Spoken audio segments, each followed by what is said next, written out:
বিসমিল্লাহির রহমানির রহিম। ইকরামুল মুসলিমিন ফাউন্ডেশন মেহেরপুরের পক্ষ থেকে ঈদ সামগ্রী বিতরণ। আলহামদুলিল্লাহ, আমরা চলে যাচ্ছি মেহেরপুর সদরে রঘুনাথপুর আশ্রয়ন কেন্দ্রে, যেখানে মেহেরপুরের বিভিন্ন শ্রেণী পেশার মানুষ বসবাস করে। ইকরামুল মুসলিমিন ফাউন্ডেশন মেহেরপুর এর প্রতিষ্ঠাতা মুফতি হাফিজুর রহমান সাহেব নিজ উদ্যোগে এবছর আমরা একজন পরিবারকে দিচ্ছি 1 লিটার তেল, 5 কেজি চাউল, ডাল, সেমাই, চিনি, লবণ, আলু, ময়দা সহ অন্যান্য সামগ্রী।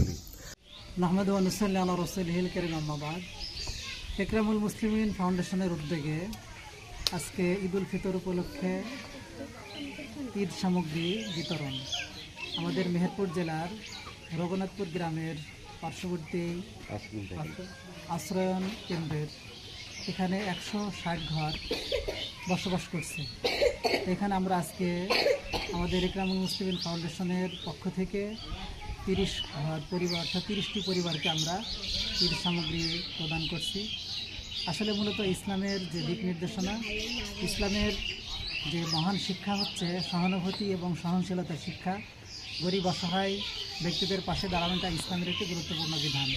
এই দিকটা বিবেচনা করে আমরা পাত্র গ্রামকে আমরা নির্বাচন করেছি এবং এই ক্ষুদ্র ঈদ উপহার বা ঈদ সামগ্রী আমরা প্রদান করলাম। আল্লাহ তাআলা আমাদের এই ফাউন্ডেশনকে কবুল করুন। হুজুরের উদ্বোধনের পরে আমরা একটি অটো ভাড়া করে গ্রামের নির্ধারিত বাড়িগুলো যে নিজ নিজ হাতেই আমরা ঈদ সামগ্রীগুলো পৌঁছে দিচ্ছি।